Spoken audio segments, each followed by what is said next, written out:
여러분 한 주간도 잘 지내셨습니까? 네, 잘 지내셨죠?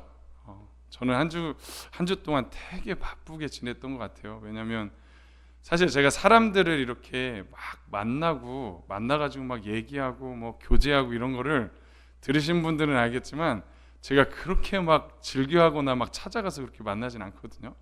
근데 이번 주에 딱 이렇게 생각해 보면 그런 어떤 사람들과의 만남만 따졌을 때 한 다섯 여섯 어떤 그 만남들이 계속 이어지면서 피곤하긴 하더라고요. 제가 피곤하긴 한데 만나면서 그런 생각이 들었어요. 참 사람과 만날 때 물론 뭐 제가 말을 많이 하기보단 아내랑 가면 아내가 더 많이 이렇게 얘기를 하죠. 근데 그러면서도 사람들과 함께 할 때 얻는 기쁨과 에너지들이 있더라고요. 그래서 참 감사하다 한 주간을 그렇게 보냈던 것 같습니다. 여러분들도 한 주간 동안 뭐 많은 분들 왜냐하면 이번에가 5월 5일도 있었고 5월 8일도 있었잖아요. 그죠? 아마 식구들도 만나시고 또 아이들과 나가서 노셨죠? 재밌게? 놀다 오시기도 하시고 그러면서 아마 즐거운 시간을 보내셨을 것 같아요. 네. 여러분들에게 가정의 의미가 또 더 크게 다가가시기를 주님의 이름으로 축복합니다. 제가 지난주까지 해서 사실 창세기를 이제 마무리를 했어요. 창세기를 다 마무리를 하고 무슨 책을 할까 고민을 했죠. 처음에 들었던 생각은 뭐였냐면 그냥 쭉 이어서 출애굽기로 가면 좋겠다. 왜냐면 이게 이야기가 연결이 되잖아요. 연결이 되니까. 근데 그러다가 갑자기 무슨 생각이 들었냐면 저희가 이번 연도 표어가 암 그리고 삶인데 하나님에 대해서 예수님에 대해서 성령님에 대해서 알아가기 위해서는 이게 구약을 계속 가는 것도 참 좋은 것 같아요. 그런데 때로는 예수 그리스도의 복음에 대해서 또 다시 한번 생각해 보면 좋겠다라는 마음이 제 안에 들었어요. 우리가 신앙생활하고 예수님을 믿는다고 이야기는 하지만 예수님을 믿는 것이 어떤 것인지 그냥 제대로 뚜렷하게 알고 믿는 부분들이 부족한 부분들이 많을 수도 있겠다는 생각이 들었거든요. 그래서 마가복음을 같이 나가려고 생각을 합니다. 그러면 왜 복음서 중에 마가복음입니까? 이럴 수 있잖아요. 그죠? 4개나 있는데 여러분 마가복음이 복음서 중에 가장 먼저 기록된 책이거든요. 그래서 이 마가복음을 통해서 뭔가 복음에 가장 다른 복음들도 다 중요하지만 이 마가복음이 시작된 뭔 이유가 분명히 있겠죠. 하나님이 주신 이유가. 그래서 그것들을 좀 같이 나눠보려고 합니다. 제가 마가복음을 들어가면서 여러분들하고 한번 생각해 보려고 하는 게 있어요. 뭐냐면 우리가 신앙생활하면 우리의 신앙이 성장해 가야 되잖아요. 성장해 가고 성장해 간다는 건 하나님에 대해서 더 깊이 알아가고 예수님이 누구신지에 대해서 우리가 경험하고 또 성령님과의 어떤 친밀함 가운데 깊이 교제하고 어떤 이런 모습들이 우리 가운데 있어야 되는데 그러기 위해서 우리에게 필요한 게 뭘까? 우리가 신앙이 성장하기 위해서 하나님을 더 깊이 알아가기 위해서 우리에게 필요한 게 뭘까? 라고 제가 고민을 해봤습니다. 혹시 여러분들 신앙이 성장하기 위해서 정말 필요한 게 뭘까요? 우리에게. 네, 속으로 생각하세요. 속으로 생각하시면 돼요. 대부분 다 크게는 하나님의 말씀을 통해서 하나님을 알아가야 되고 또 기도하면서 하나님이 직접적으로 우리에게 주시는 계시 하나님의 어떤 깨달음들을 우리가 알아가면서 성장해 간다고 생각을 하거든요. 근데 이 말이 맞아요. 말씀과 기도로 하나님이 주신 그 직접적인 어떤 계시를 통해서 우리가 성장해 가는데 이것 말고 정말 중요한 게 하나가 더 있더라고요. 그게 뭐냐면 바로 우리 주위에 있는 사람들을 통해서 하나님을 배워가는 것입니다. 여러분 천지창조 때 하나님이 아담을 만드시고 끝내지 않으셨잖아요. 그죠? 그 다음에 누굴 만드셨냐면 하와를 만드셔서 가정을 이루기 시작하시는 거예요. 왜 가정을 이루셔? 가정을 이루면 또 자녀들이 낳을 테고 또 그 자녀들이 결혼해서 또 퍼질 테고 퍼져서 뭔가 주위에 사람들이 많아지고 그들과 더불어 살아가는 거거든요. 하나님이 왜 그런 역사로 창조를 하셨을까요? 하나님은 하나님께로부터 직접적인 이런 말씀이나 기도를 통해서도 하나님을 알게 하셨지만 중요한 것은 우리의 주위에 있는 사람들, 가족이 될 수도 있고 교회 공동체가 될 수도 있고 직장 동료가 될 수도 있고 여러 가지 내 이웃들이 될 수도 있어요. 그 사람들을 통해서 하나님을 알아가도록 더 깊이 우리가 성장해 가도록 하나님이 허락해 주셨다라는 것입니다. 여러분 이거 믿으십니까? 네, 진짜 그래요. 오늘 제가 그 얘기를 좀 할 텐데 제가 제목에 마가복음을 시작하면서라고 기록한 이유는 오늘 제가 서두에 질문했던 이 질문과 함께 연결해서 말씀을 드리려고 합니다. 여러분 마가복음 하면 제가 아까도 얘기했듯이 복음서에 처음 기록된 복음서잖아요. 여러분 이 복음서를 기록한 저자가 누군지 아시나요? 마가복음 누가 기록하는지 아시나요? 저자가? 마가복음 대부분의 신학자들이 마가가 기록했다고 얘기를 해요. 물론 뭐 이게 100% 정답입니다 할 수는 없지만 대부분의 신학자들이 마가가 마가복음을 기록했다고 얘기를 합니다. 근데 여러분 마가가 12제자 중에 한 사람이었죠? 예수님의 12제자 중에 한 사람이었죠? 맞습니까? 맞나요? 아니죠. 네. 마가는 12제자 중에 한 사람이 아니었어요. 제자가 아니었단 말이에요. 예수님의 신앙을 가지고 있던 한 사람인데 이 사람을 하나님이 이 마가복음을 기록하는데 하나님이 쓰셨다라는 것을 우리는 주목할 필요가 있어요. 왜 하나님이 마가를 이 복음서의 가장 처음 복음서를 기록하게 하셨을까? 도대체 마가가 어떤 사람이었기에? 여러분 오늘 이 마가에 대해서 생각을 할 텐데 한번 생각해 보자고요. 성경에 마가와 관련된 사건이나 어떤 마가와 관련된 어떤 뭐라고 할까요? 내용들 이런 것들이 뭐가 가장 먼저 떠오르세요? 마가 하면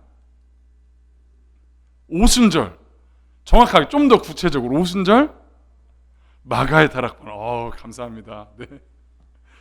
여러분 마가 하면 가장 먼저 떠오르는 게 오순절날 성령이 임하실 때 사람들이 모여있던 그 장소가 어디였냐면 마가의 다락방이었어요. 사실 마가의 다락방으로 얘기하지만 마가라기보다는 마가의 부모님의 집이었겠죠. 예. 마가의 다락방에 그때 몇 명이 모여 있었죠, 여러분? 120명. 120명이 모여서 기도할 때 성령이 임하셨단 말이에요. 그러면 마가의 다락방의 넓이가 컸다는 거예요, 작았다는 거예요, 여러분?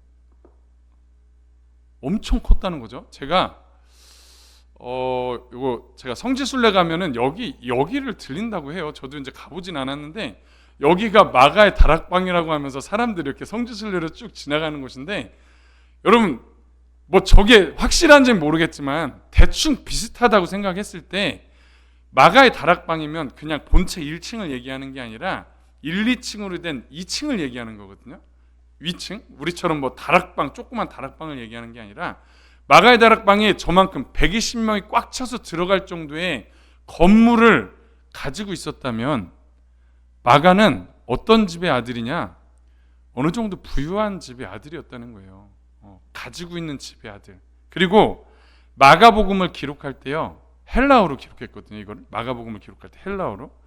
마가가 헬라어를 사용했다는 건 어떤 의미냐면 이때 당시에 유대인들이 사용했던 일반적인 언어는 아람어였어요. 아람어. 우리로 하면 한국어. 그런데 헬라어로 썼다는 건 그 당시 로마 제국에 통용되고 있었던 공통 언어 있잖아요.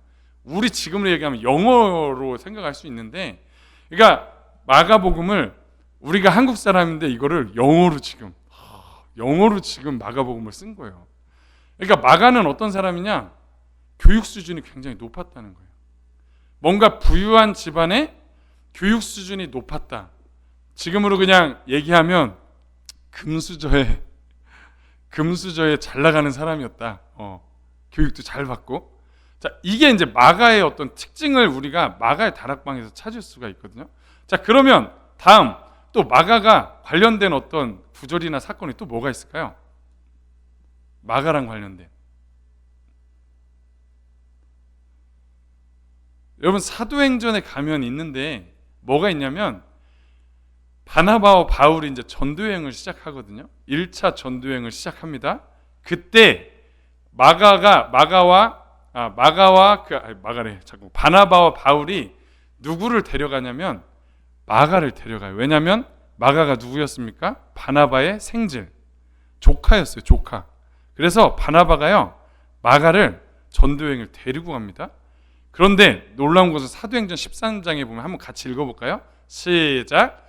바울과 및 동행하는 사람들이 바보에서 밤빌리아에 있는 버가에 이르니 요한은 그들에게서 떠나 예루살렘으로 돌아가고. 여러분 여기 보니까 지금 한참 전도여행 중이었거든요. 아직도 저기에서 더 많이 이렇게 가요, 전도여행지를. 그런데 도중에 마가가, 여기 요한이라고 한 사람이 마가거든요. 이 요한이 어떻게 했냐면 중간에 도중 하차하는 거예요. 전도여행 하다가 도중에 집으로 다시 돌아갑니다. 그러니까 어떻게 보면 전도여행을 난 도저히 못하겠어요 하고 다시 돌아온 거예요. 이게 왜 돌아갔을까요? 성서학자들, 신학자들이 연구한 바로는 4가지의 추측을 합니다. 4가지의 추측. 뭐냐? 첫 번째, 험난한 선교 여정을 견디지 못했다. 이때 바나바와 바울이 가려고 그 다음 지역으로 갈 때 굉장히 높은 산맥을 이렇게 건너가야 된다고 저는 들었거든요. 건너가야 되니까 여러분 한번 생각해 보세요. 선교라는 게 지금도 힘들지만 그 당시는 진짜 말 그대로 생짜배기 그냥 걸어 다니면서 알지도 못하는 곳에 어떤 상황이 벌어질지 모르는 그곳에 그냥 걸어가는 거잖아요. 무작정. 먹을 거가 있는 것도 아니고 주면 먹고 없으면 굶고 이러면서 그냥 다녔을 건데, 이 힘든 선교 여정 가운데 아까 제가 얘기했잖아요. 부잣집에 교육 수준이 높았던 마가가 이 여행이 너무 힘들었던 것 같아요. 그래서 도중에 난 도저히 못하겠습니다. 이게 첫 번째. 두 번째는 풍토병에 걸려서 돌아갔다. 치료받기 위해서. 세 번째는 바울의 선교 형태가 마음에 들지 않았다. 여러분 바울이 나중에는 사람이 유해지고 참 이렇게 넉넉해졌는데 사실은 처음에 사도행전도 처음에 바울을 보고 있으면 되게 팍팍한 사람이고요. 되게 진취적이고 목표 중심적인 사람이었거든요. 이걸 해야 되는데 자기는 하는데 마가랑 이게 이제 예를 들어서 마가가 따라가지 못했을 때 분명히 갈등 같은 게 있었을 것 같아요. 그것들을 포용해주고 괜찮다고 격려하면서 데려가면 좋은데 그것들을 못했을 때 바울의 어떤 선교적인 그런 모습들이 마가랑 계속 부딪히는 거예요. 나는 마가랑 같이 못 가겠다.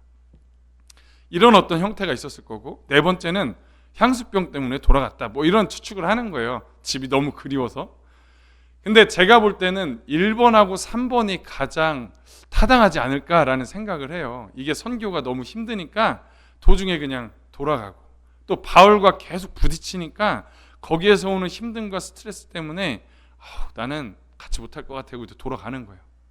돌아가는데 여러분 이렇게 돌아갔을 때 바울 나중에 2차 전도여행을 갈 때 한번 보세요. 이제 나중에 다시 갈 때 바나바가 어떤 제안을 하냐면 마가를 그래도 우리가 다시 한번 데려가자 그랬거든요. 근데 그때 바울이 반응이 어땠냐면 절대 안 된다고 그래요. 절대 안 된다고. 아마 그렇게 얘기했을 것 같아요. 이런 나약하고 정말 선교의 선자도 모르는 이런 부잣집 뭐 같은 이런 애랑 선교를 간다? 나 같으면 그냥 안 데리고 간다고. 이러면서 아마 왜냐하면 싸울 정도로 서로 갈라졌잖아요. 거기서 마가 때문에 갈라진 거거든요. 바나바와 바울이 막 싸우고.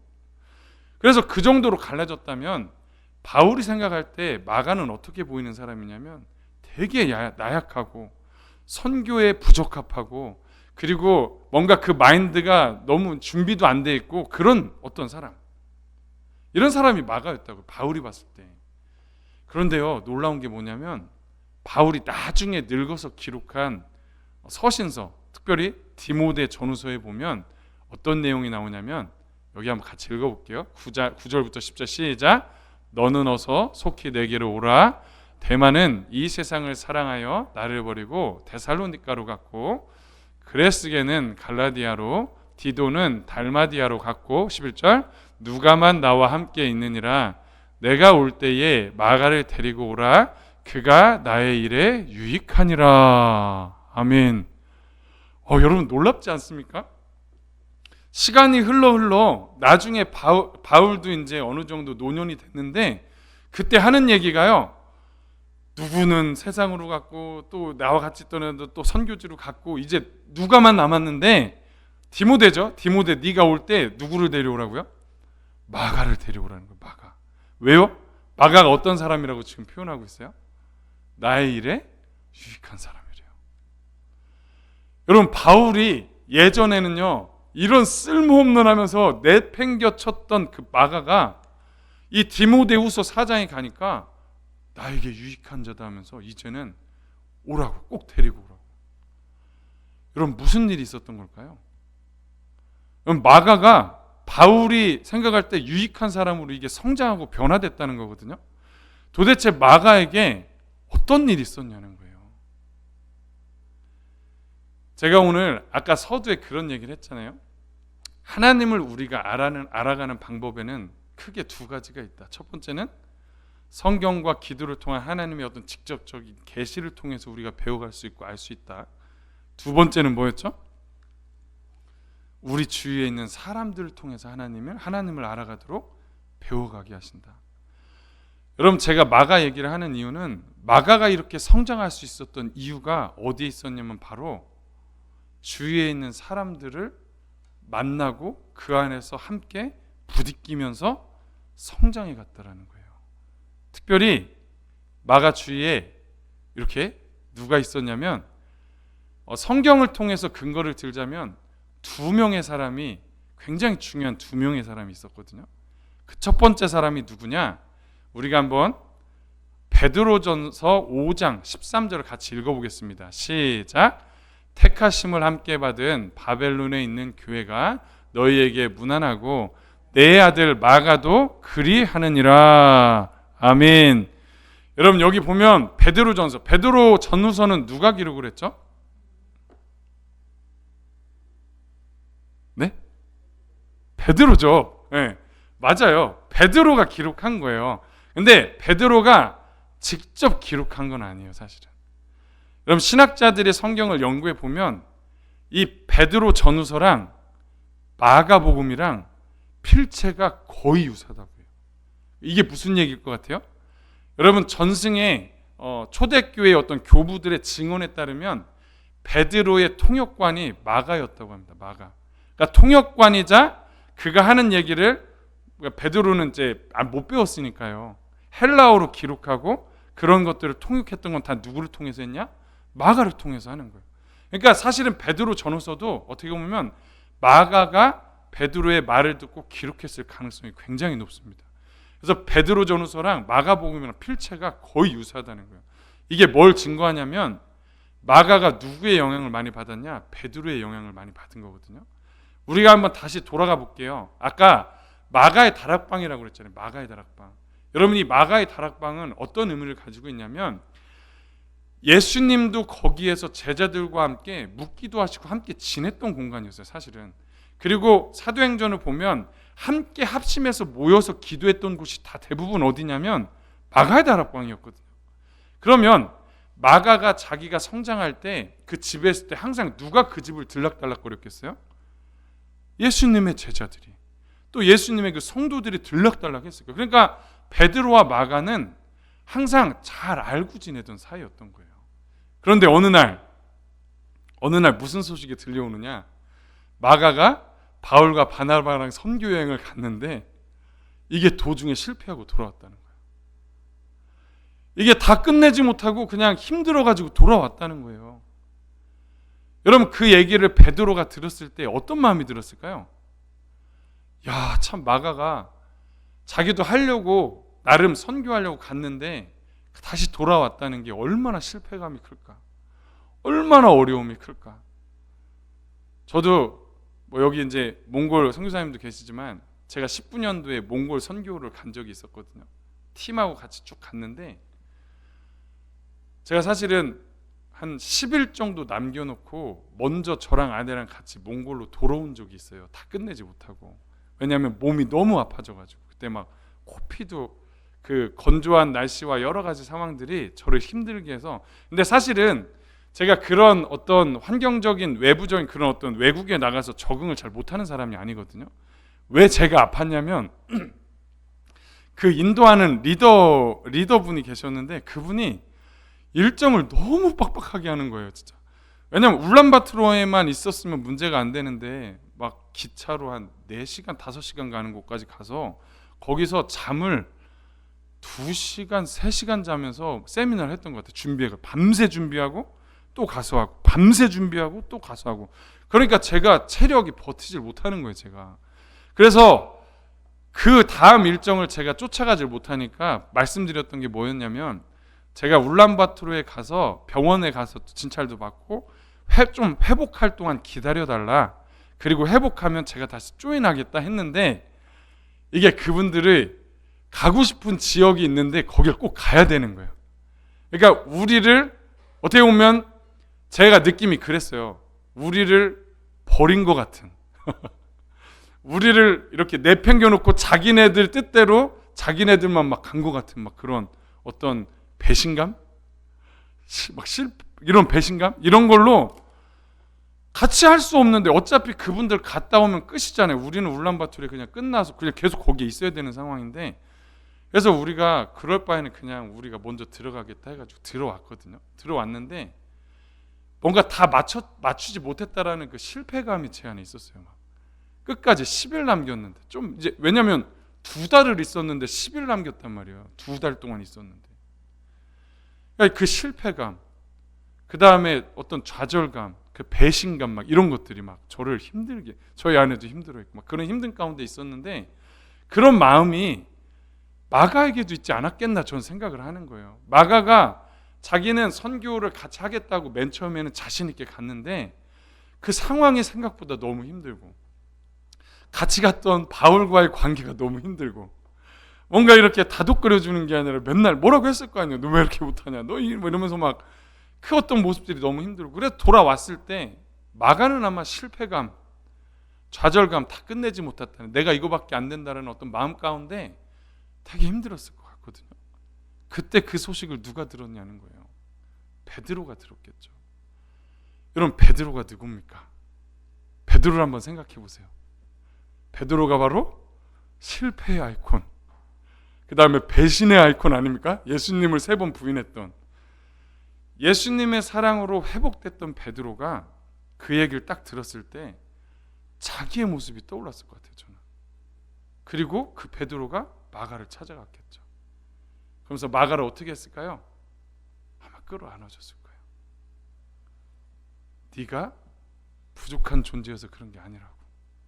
여전히 예수님은 너를 사랑하실 거라고.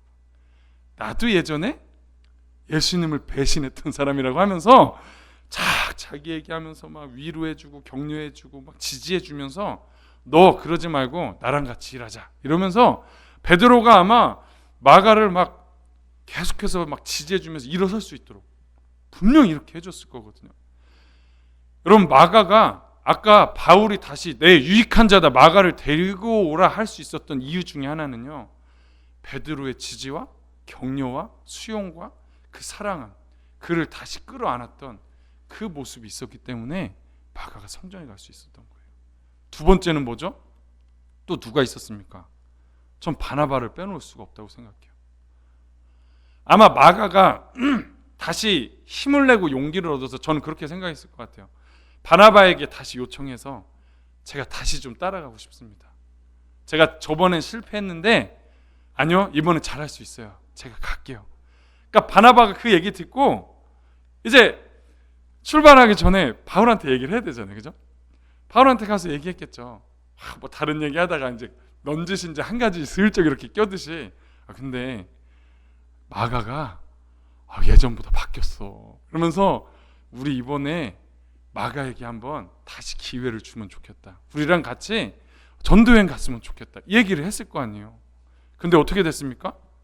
바울은 끝까지 단칼에 착 잘랐거든요. 근데 바나바는요? 마가한테 그랬을까요? 야, 바울이 안 된대. 미안하지만 너 그냥 돌아가라. 이게 아니고요.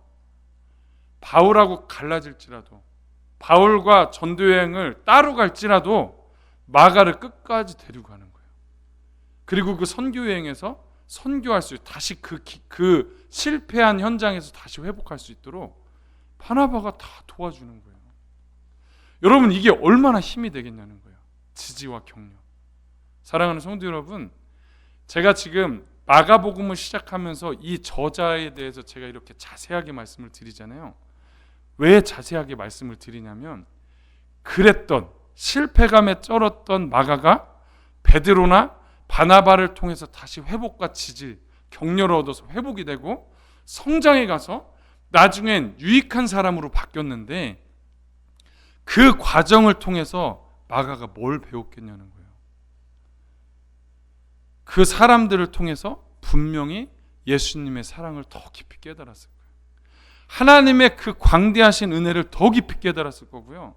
성령님의 그 친밀하심을 아마 더 깊이 깨달았을 거예요.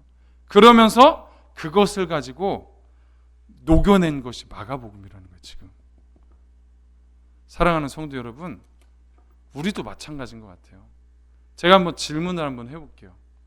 여러분들에게는 베드로나 바나바와 같은 우리를 지지해주고 격려해주고, 우리가 힘들고 넘어질 때, 힘들 때 뭔가 사랑으로 끊어주고 이끌어주고, 이런 어떤 좋은 멘토라든가 어떤 지지자들, 이런 사람들이 여러분들에게는 어떻게 많이 있으십니까? 많이 있으세요? 아마 분명히 마음에 저는 있습니다 라고 얘기하는 사람도 있을 거고요. 저는 잘 모르겠어요. 뭐 몇 명 있나? 딱히 뭐 그렇게 떠오르는 사람은 없는 것 같은데, 이렇게 여기시는 사람도 있을 거예요. 그런데 여러분, 단언컨대 하나님은요, 우리에게 우리 주위에 그런 사람들을 다 붙여주셨다는 거예요. 우리를 지지해주고 격려해주고 위로해주고, 뭔가 넘어졌을 때 다시 일으켜주고 함께 해주는 사람들을 우리 주위에 하나님이 다 포진해 놓고 계시거든요. 다 준비해 놓으셨단 말이에요. 그런데 문제는 뭐냐? 우리가 그분들이 그분이라는 사실을 알지 못하고 있다는 게 문제더라고요. 왜냐하면 제가 설교를 준비하면서 제가 저를 돌아봤거든요. 나는 베드로나 바나바 같은 사람이 내 주위에 있었나? 이런 좋은 멘토가 있었나? 저도 저를 성장해주고 저를 이끌어주고 지지해주는 멘토들을 되게 찾고 바라면서 살았던 사람인데, 제 인생을 이렇게 돌아봤을 때 딱히 없는 거예요. 저를 힘들게 한 사람들은 막 생각들이 확 나는데, 나를 막 그렇게 마가처럼 막 베드로와 같이 막 이렇게 해준 사람이 있었나? 이게 딱히 생각이 안 나더라고요. 그러면 질문을 해야 되잖아요, 제가. 그러면 하나님은 내 주위에 그런 사람들을 안 보내주셨나? 여러분, 여기까지 질문을 하니까요, 안 보내주셨던 게 아니라 제가 그 보내준 사람들이 그 사람인 거를 깨닫지 못하고 있었더라고요. 왜 그랬을까? 왜 나는 그 사람들을 발견하지 못했을까? 왜냐? 그걸 알아야 그 사람들과 함께 관계하면서 하나님을 더 알아가는 그 기쁨과 은혜를 제가 누릴 수 있잖아요. 근데 그걸 모르니까 전혀 저의 신앙을, 저의 어렸을 때부터 신앙을 그냥 가만히 생각해 보면 하나님과의 관계만 주구장창 애쓰면서 살았지, 제가 사람들한테 관심이 없었더라고요. 왜 그랬을까 돌아봤을 때 제 안에 사람들과 관계하는 것이 두려웠던 것 같아요. 두려웠던 것 같아요. 제가 사람들한테 다가가고 그 사람들이 나한테 들어오면서 그 깊이 관계하는 것들이 서툴기도 했지만, 그렇게 왔을 때 나한테 상처 주진 않을까? 나한테 어려움을 주지 않을까? 내 정보들을 빼가진 않을까? 굉장히 하죠.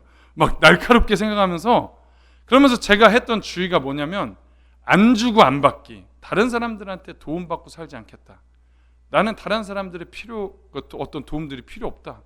나는 하나님만 있으면 된다. 난 하나님과 살아가면 된다. 그러면서 사람들에 대한 관심을 완전히 끊어버리면서 제가 살았더라고요. 이렇게 살았더니 무슨 일이 벌어질까요? 여러분, 제 주위에 저를 지지하고 응원해 주는 사람들이 없었던 게 아니에요.